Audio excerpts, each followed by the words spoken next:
So, Andy Burnham seems like a nice guy. I've enjoyed his dodgy dancing and even the shocking revelation that he puts the milk first in his tea. I'm glad he's got a sense of humour. It's needed in his job. But when I look at the plans that he's announced for the country, I find myself asking, is that it? Britain is the 5th largest economy in the world. There are wars in Europe and the Middle East. Hostile states are attacking our critical infrastructure. China and America are racing ahead in artificial intelligence, energy, and space. We have a demographic challenge to solve, a borders crisis requiring tough choices. And our new Prime Minister's big ideas are £2 bus fares and £45 off energy bills, when the average bill is nearly £2,000, and that will only last for 6 months anyway. Don't get me wrong, cost of living pressures are real. But the problems go way beyond bus fares and VAT on bills. Families are struggling. Young people are worrying about whether they will ever earn enough to buy a home. Some are leaving the country in search of a better future. Businesses are closing. People are working harder but feeling poorer. I'm sorry, but going by what he's announced so far, Andy Burnham's ambitions for Britain are too small. Big problems need bigger, long-term solutions. Bus fares are expensive because fuel is expensive, energy is expensive, employment is expensive, regulation is expensive. Government has made nearly everything more expensive. But Andy Burnham's answer is to cap one price and send the bill somewhere else. But somewhere else is always someone else. A taxpayer, a business, a family. Someone will pay, and they will pay in higher taxes. Andy Burnham needs to tell us who will pay for those taxes. And if he won't, we should assume it will be the same people Labour always turn to when the sums don't add up.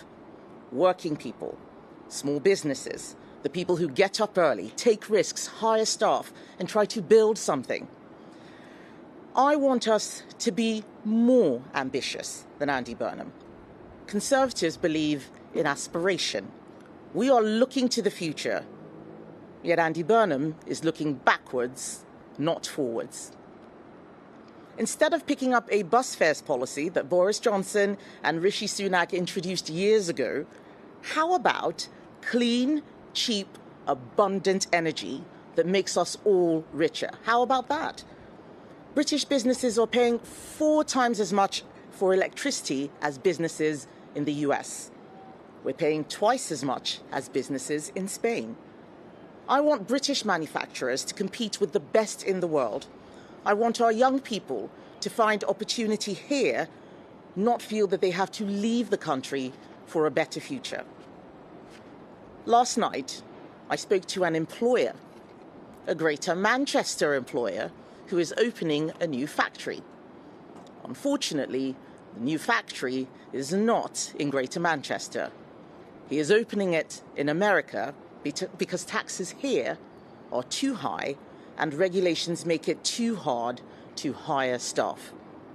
So he is moving jobs where it is easier, and worse than that, he is recruiting our young people to go there. And they are rushing to take those jobs because they can't get jobs at home. What is Andy Burnham's plan to fix this? He doesn't have one. Last year, I announced Conservatives would abolish business rates.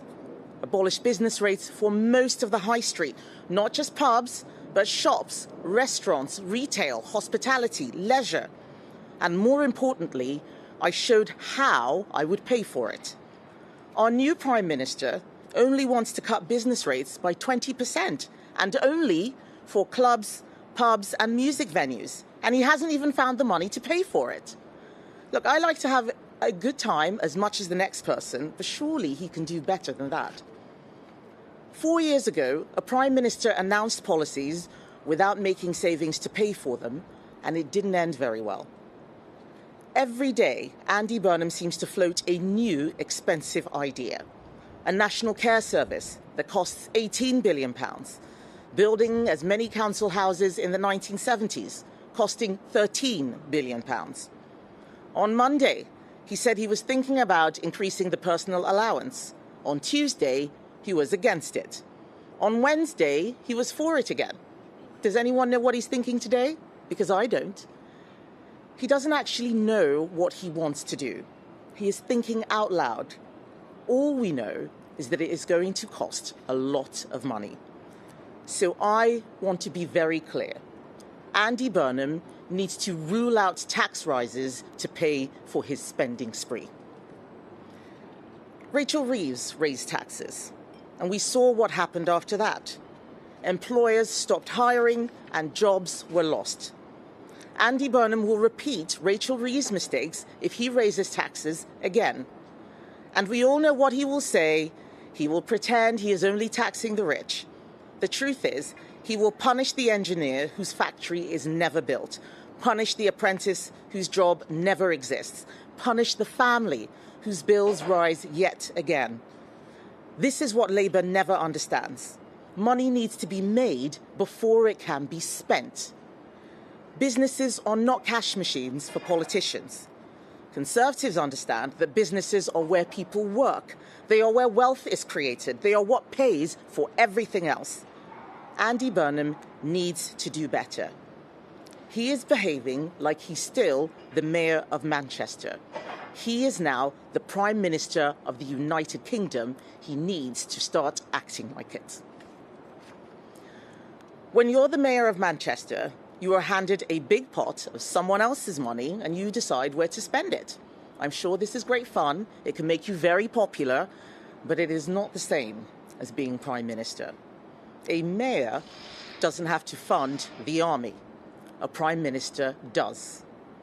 Right now, even his Chancellor has said the Defence Investment Plan is £8 billion short. We don't know where that money is coming from. 3 months away from the next budget, there is already a growing hole in public finances for the new Chancellor to fill. Andy Burnham seems to have no interest in cutting spending, no interest in cutting the welfare bill. I made an offer to him to help get welfare cuts down in Parliament. He replied to my tweets about his T-shirt, but he didn't reply to my letter about defence. We have seen this movie before. Tax rises are coming. I have bigger ambitions for our country. I have an optimistic vision for Britain.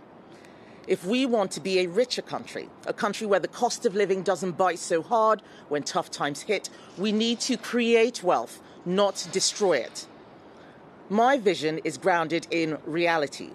It is honest about the trade-offs we will have to make to deliver this richer, more prosperous country.